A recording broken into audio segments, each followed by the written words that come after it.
AI 시대, 한국은 지금 정말 중대한 기로에 서 있습니다. 카이스트 김대식 교수의 분석을 바탕으로 지금까지 우리를 성공으로 이끌었던 그 추격자 공식이 왜 더는 통하지 않는지, 그리고 우리가 어떻게 개척자로 거듭날 수 있을지 그 해법을 한번 깊이 파헤쳐 보겠습니다. 우리는 사실상 오픈북으로 시험을 봤습니다. 그런데 이제는 정답지가 없습니다. 이 말 한마디가 지금 한국의 상황을 정말 정확하게 꿰뚫고 있는 것 같아요. 과거에는 선진국이라는 명확한 정답지를 보면서 정말 빠르게 성장했잖아요.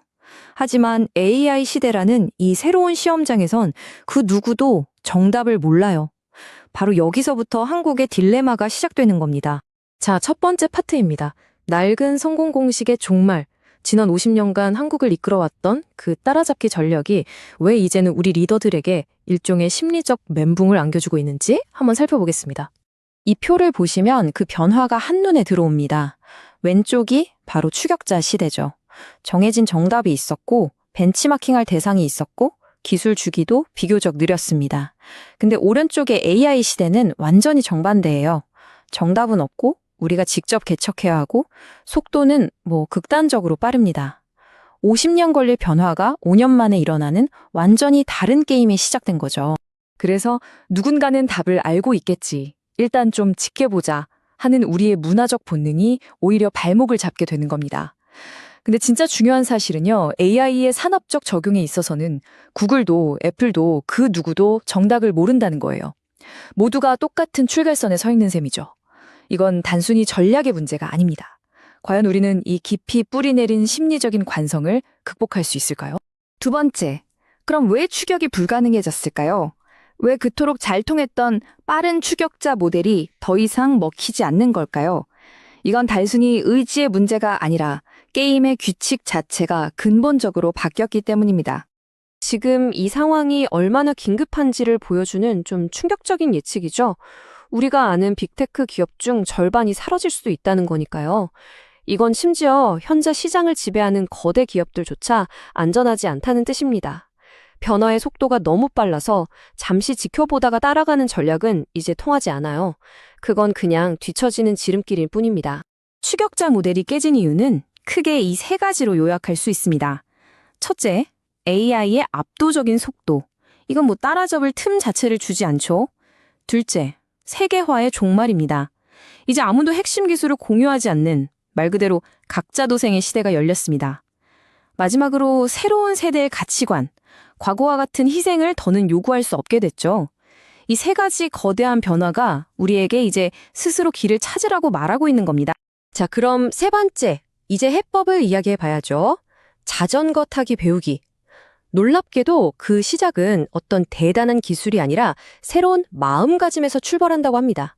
마치 우리가 어릴 때 자전거를 배우는 것처럼요. 이 비유가 정말 핵심입니다. 여러분, 어릴 때 자전거 타는 법에 대한 백과사전을 읽고 배우셨나요? 아니잖아요. 직접 자전거에 올라타서 수없이 넘어지고 무릎이 깨지면서 몸으로 익혔죠. AI도 똑같다는 겁니다. 완벽한 계획을 세우고 분석만 하면서 기다릴 게 아니라 일단 시작하고 부딪혀 봐야 한다는 거죠. 그렇다면 가장 중요한 질문이죠. 우리는 어떻게 이 AI라는 자전거의 페달을 처음 밟기 시작할 수 있을까요? 이건 추상적인 구호가 아니라 아주 구체적인 방법이 필요합니다. 김대식 교수는 아주 구체적인 방법들을 제안합니다. 예를 들어 바이브 코딩 같은 AI 툴을 써서 5분 만에 게임을 한번 만들어 보거나 제미나이한테 100페이지짜리 사업계획서 초안을 써달라고 시켜보는 거예요. 중요한 건 결과물이 아니라 지금 당장 쓸 수 있는 도구들로 직접 실험하고 실패하고 또 배우는 그 경험 자체입니다. 완벽을 기다리지 말고 지금 당장 무언가를 만들어 보는 것, 그게 시작입니다. 네 번째 파트입니다. 간과된 이 점. 이제 개인의 차원을 넘어서 국가적인 차원에서 한국만이 가진 우리가 그동안 미처 몰랐던 숨겨진 강점과 엄청난 기회에 대해 이야기해 보겠습니다. 지금 한국은 막대한 AI 인프라를 구축하고 있어요.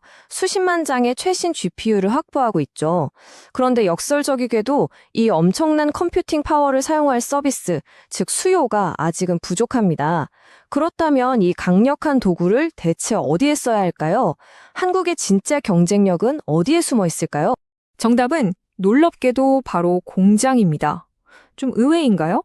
구시대의 유물처럼 여겨졌던 우리의 제조업 기반이 AI 시대의 가장 강력한 무기가 될 수 있다는 이야기입니다.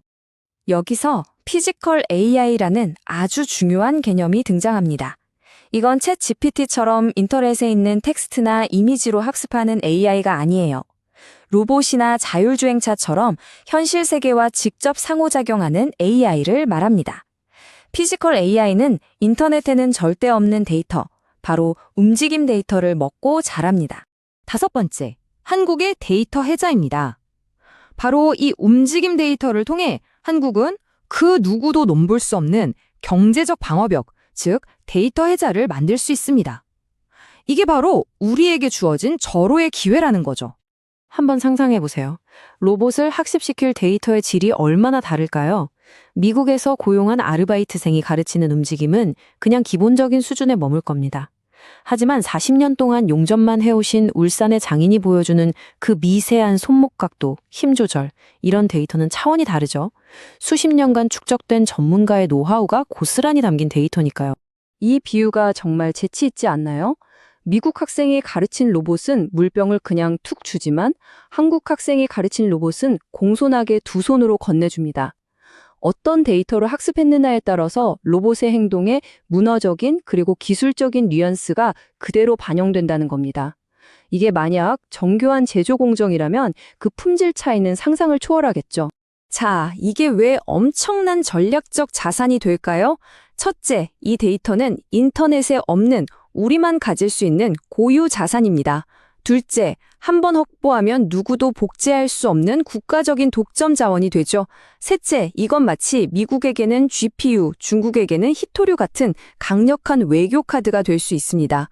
그리고 마지막으로 우리의 제조업을 완전히 새로운 데이터 경제의 심장으로 탈바꿈시킬 수 있는 거죠. 하지만 이 기회에는 유효기간이 있습니다. 수십 년의 노하우를 가진 장인들은 매일같이 은퇴하고 계십니다. 그분들의 지식과 경험이 역사 속으로 영원히 사라지기 전에 과연 한국은 이 절호의 기회를 붙잡을 수 있을까요? 미래는 바로 지금 우리의 선택에 달려 있습니다.